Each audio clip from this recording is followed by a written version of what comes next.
Guys जो first command होगी वो है pwd। अब यहाँ पे इसका मतलब है प्रिंट वर्किंग डायरेक्टरी।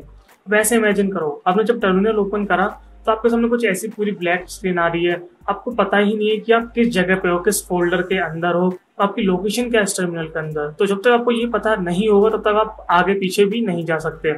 तो अगर मैं इस कमांड को एग्जीक्यूट करूंगा तो आप देखोगे ये हमारी लोकेशन बताएगा, जिस जगह पे अभी हम अपना काम कर रहे हैं, मतलब जिस जगह पे भी अभी हम टर्मिनल में होंगे ये वो चीज प्रिंट कर देगा। तो अभी हम हैं डाटा टर्मक्स और फाइल्स, इस जगह पे अभी हम हैं। तो पीडब्ल्यूडी का मतलब यही होता है, प्रिंट वर्किंग डायरेक्टरी। ये पता करने के लिए होता है कि आप किस जगह पे अभी अपना काम कर रहे हो। एक और एग्जांपल दूं तो यहाँ पे cd, ये अभी मैं बताऊंगा cd, अभी आगे मैं कमांड बताने वाला हूँ क्या है, लेकिन अभी ये आप इस पर ध्यान मत दो। अभी मैं एक फोल्डर पीछे गया, मतलब अभी हम फाइल्स में थे, अब मैं सिर्फ इस जगह पे हूँ। तो अब मैं कैसे पता करूंगा कि मैं इस जगह पे आया हूँ कि नहीं? तो इसके लिए फिर से हम टाइप करेंगे pwd।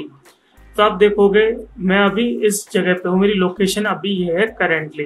पहले मेरी ये लोकेशन थी, अब मेरी है ये लोकेशन। तो ये हमने किससे पता करा? pwd से, मतलब कि प्रिंट वर्किंग डायरेक्टरी। तो ये रियल में काफी ज्यादा यूज भी होती है। ठीक है गाइस, ये हो गई हमारी फर्स्ट कमांड। अब आते हैं हम दूसरी कमांड पे। तो दूसरी कमांड है ls। अब ls का मतलब होता है लिस्टिंग।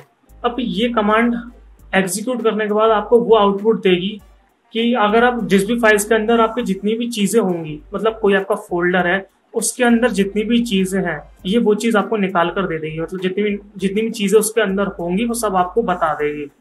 तो अब अगर मैं इस ls कमांड को एग्जीक्यूट करूं तो आप देखोगे यहाँ पे pwd टर्मक्स के अंदर, इस जगह के अंदर इतनी सारी फाइल्स अवेलेबल हैं। तो मैं इसको और क्लियर करने के लिए मैं फाइल्स में जाता हूँ। ठीक है, तो अगर मैं यहाँ पे पहले pwd टाइप करूं तो अभी हम यहाँ पर हैं टर्मक्स फाइल्स के अंदर, और मैं देखना चाहता हूँ इस डायरेक्टरी के अंदर क्या क्या चीजें पड़ी हुई हैं। तो उसके लिए मैं यहाँ टाइप करूंगा ls। अब आप देखोगे इस फाइल्स के अंदर ये दोनों फोल्डर्स पड़े हुए, ये ब्लू कलर के मतलब ये फोल्डर्स हैं। और किसके अंदर हमने ये करा है? फाइल्स के अंदर। मतलब अभी हमारी जो करंट लोकेशन है वो ये है, जो हमने लिस्टिंग करी वो इस फाइल्स के अंदर है, मतलब इस डायरेक्टरी के अंदर है। तो ls का मतलब क्या है कि अगर आप किसी भी चीज के, किसी भी डायरेक्टरी का कंटेंट देखना चाहते हो कि उसके अंदर पड़ा क्या क्या है, तो आप ls करके वो देख सकते हो कि इसके अंदर एक्चुअली चीजें हैं क्या। अब ls के यहाँ पे कुछ और भी पैरामीटर्स होते हैं, लाइक यहाँ पे ls करके अगर मैं -l प्रेस करूंगा तो l यहाँ पे हो गया लॉन्ग, यहाँ पे इसकी परमिशन बताएगा, यहाँ पे इसकी ओनरशिप्स बताएगा कि किस यूजर के लिए ये, और इसका फाइल साइज भी बताएगा, और इसका टाइम और डेट भी बताएगा कि ये किस टाइम और डेट पे मॉडिफाई वगैरह हुए थे। तो यहाँ पे जो एल टैग लगा दोगे आप तो इसका मतलब है ये लॉन्ग, आपको लॉन्ग में दिखा देगा। और ls का एक और जो यूज होता है काफी, वो होता है -a। अब यहाँ पे a का मतलब है ऑल, मतलब जितनी भी फाइल्स होंगी, चाहे वो हिडन फाइल्स भी होंगी तो वो भी शो कर देगा। अगर मैं इसे प्रेस करूंगा तो आप देखोगे मतलब उसके अंदर जितनी भी फाइल्स होंगी, चाहे वो हिडन फाइल्स क्यों ना हो, वो सारी की सारी लिस्ट हो जाएंगी। और यहाँ पे जो एक पैरामीटर हम सबसे ज्यादा यूज करते हैं वो इन दोनों को मिक्स करके होता है, यानी कि ls-la। अब l का यहाँ पे पूरे लॉन्ग में दिखाएगा, और a मतलब सारी की सारी फाइल्स, ऑल फाइल्स दिखाएगा। तो यहाँ पे ऐसे एंटर करूंगा तो आप देखोगे इसने लॉन्ग में दिखा दिया हर चीज, और आपकी जो हिडन फाइल्स होंगी वो भी शो हो जाएंगी यहाँ पे। तो यहाँ पे ls मेरे हिसाब से आप समझ गए होंगे। ओके, तो नेक्स्ट कमांड है गाइस cd।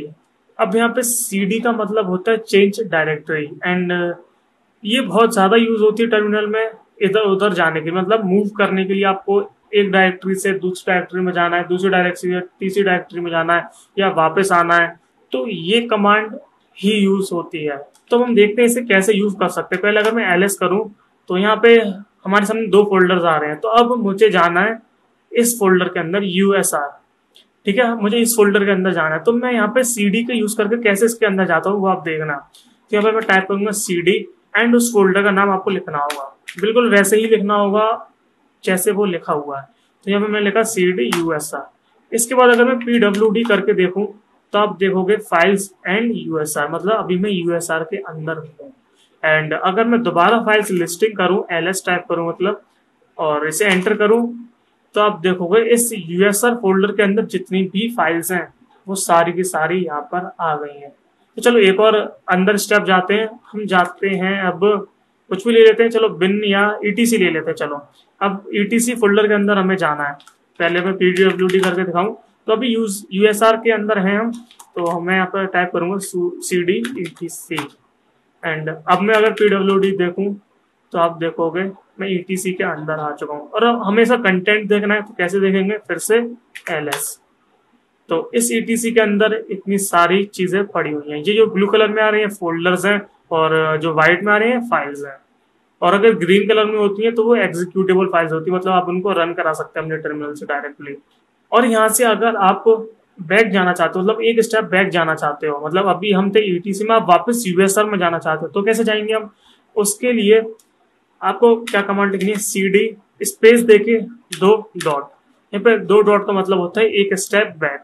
अभी हम ईटीसी के अंदर हैं, और अगर मैं ये एंटर करके pwd दोबारा करूं तो आप देखोगे ईटीसी से हम बैक आ गए यूएसआर में। सिंपल, कोई दिक्कत वाली बात नहीं है, 1-2 बार ट्राई करोगे समझ जाओगे। तो अब यहाँ पे सीडी का मैं एक एग्जांपल आपको दिखाता हूँ, पहले स्क्रीन क्लियर कर दूंगा। अब मुझे अपने फोन के एसडी कार्ड के अंदर जाना है, तो मैं कैसे जा सकता हूँ? देखो अभी हम हैं इस जगह पर हैं, तो हमें जाना फोन के अपने इंटरनल स्टोरेज के अंदर। इंटरनल स्टोरेज एसडी कार्ड, यहाँ पे एक्सटर्नल एसडी कार्ड की बात नहीं कर रहा मैं, इंटरनल की बात कर रहा हूँ। तो यहाँ पे मैं क्या कमांड टाइप करूंगा, cd। तो अब मुझे जाना है एसडी कार्ड के अंदर, तो मैं यहाँ पे लिखूंगा पहले स्लैश।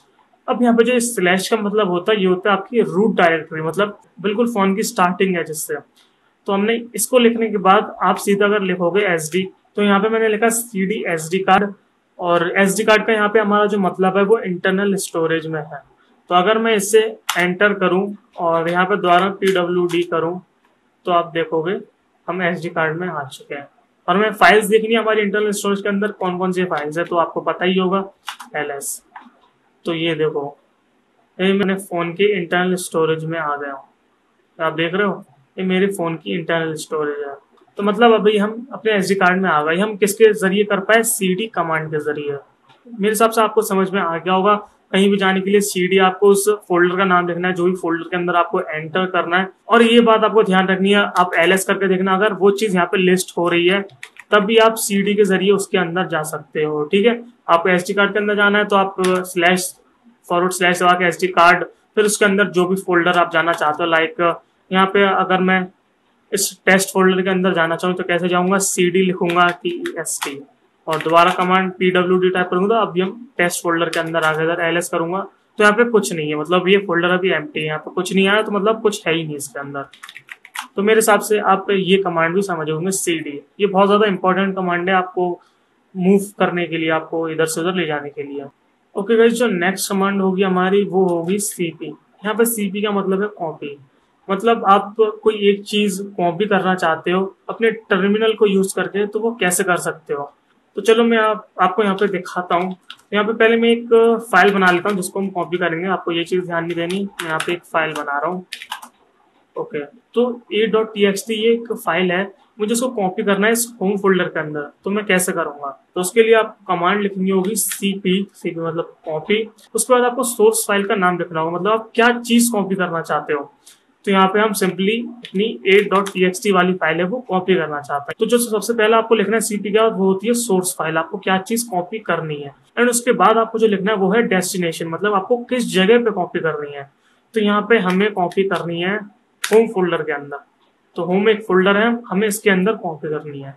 एंड अगर अब मैं एंटर प्रेस करूं तो यहाँ पे वो चीज कॉपी हो चुकी है। अब हमें देखना है तो हम क्या करेंगे, पहले उसके अंदर जाएंगे, होम के अंदर cd होम, एंड यहाँ पे हम ls करेंगे। तो आप देखोगे जो हमारी a.txt फाइल है वो आ चुकी है। ओके, मैं आपको अब दोबारा दिखाता हूँ। a.txt अब हमें यूएसआर के अंदर डालनी है, तो कैसे हम कॉपी करके उसे पेस्ट करेंगे, दोबारा cp a.txt, इस बार USR source destination enter and cd USR ls। तो ये देखो हमारी a.txt फाइल यहाँ पे आ गई। तो इस तरीके से आप कॉपी कर सकते हैं, मतलब आपको cp के पास सोर्स फाइल लिखने, लाइक आपका कुछ एसडी कार्ड से है तो यहाँ पे आप क्या लिखोगे, cp लिखोगे, उसके बाद आप एसडी कार्ड लिखोगे, उसके बाद आप जो भी चीज कॉपी करना चाहते हो, लाइक हम वो टेस्ट फोल्डर उठा लेते हैं, टेस्ट फोल्डर हमने उठा लिया, उसको मुझे इसी जगह पे कॉपी करना है। तो मैं यहाँ पे डॉट लगा दूंगा। डॉट का यहाँ पे सिंगल डॉट का मतलब होता है जिस जगह अभी हम हैं, जो हमारी करंट डायरेक्टरी है। अगर मैं इसे प्रेस करूंगा, ओके, ये एक डायरेक्टरी है तो मुझे cp के संग -r भी यूज करना होगा। आर यूज होता है रिकर्सिव के लिए, मतलब जो भी डायरेक्टरीज वगैरह होती हैं उन सबको उठाने के लिए। अगर मैं अब दोबारा करूंगा और एलएस करूं तो आप देखोगे ये टेस्ट डायरेक्टरी हमारी आ चुकी है। हमने कहां से कॉपी करी, अपने एसडी कार्ड से कॉपी करके हमने इस जगह पे यूएसआर में अपने पेस्ट कर दी। अभी पीडब्ल्यूडी करके देखो अभी हम यूएसआर में। तो आप समझ गए सीपी आप ऐसे यूज कर सकते हैं, मतलब सीपी लिखने के बाद अपनी सोर्स फाइल लिखो और डेस्टिनेशन लोकेशन दे दो कि जहां भी आप कॉपी करना चाहते हो उसे। तो बस यहाँ पे जो नेक्स्ट कमांड है वो है एमवी। अब इसका मतलब है मूव, या फिर आप इस कमांड के जरिए रीनेम भी कर सकते हो फाइल्स को।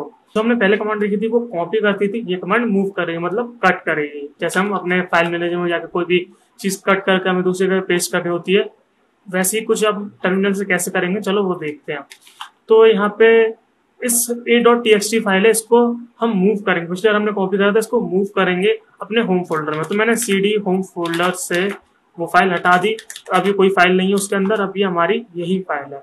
तो मुझे यहाँ से इसे मूव करके सिर्फ होम फोल्डर में डालना है, यहाँ से मुझे हटाना है। तो यहाँ पे क्या कमांड लिखेंगे हम, mv a.txt वही सोर्स एंड फिर से वही डेस्टिनेशन। और अगर मैं अब एंटर करूं और दोबारा एलएस करूं तो देखोगे a.txt फाइल जा चुकी है। और अगर हम cd होम के अंदर जाएं तो आप देखोगे a.txt फाइल यहाँ पे आ चुकी है। मतलब यहाँ पे हमारी फाइल थी वो कट होके पेस्ट हो चुकी है।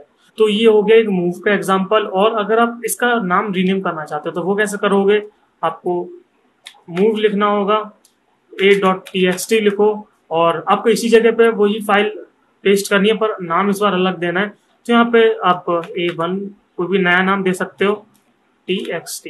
और अगर मैं अब इसे एंटर करूं और एलएस करूं तो आप देखोगे a.txt को रिप्लेस करके वो a1.txt हो गया है। मतलब यहाँ पे हमारी जो फाइल है उसका नाम रीनेम हो चुका है। कॉपी की तरह ही है, लेकिन ये उस जगह से पूरा कट कर देगी आपकी चीजें और डेस्टिनेशन पे आपके पेस्ट कर, एंड रीनेमिंग के लिए भी आप इसे यूज कर सकते हो।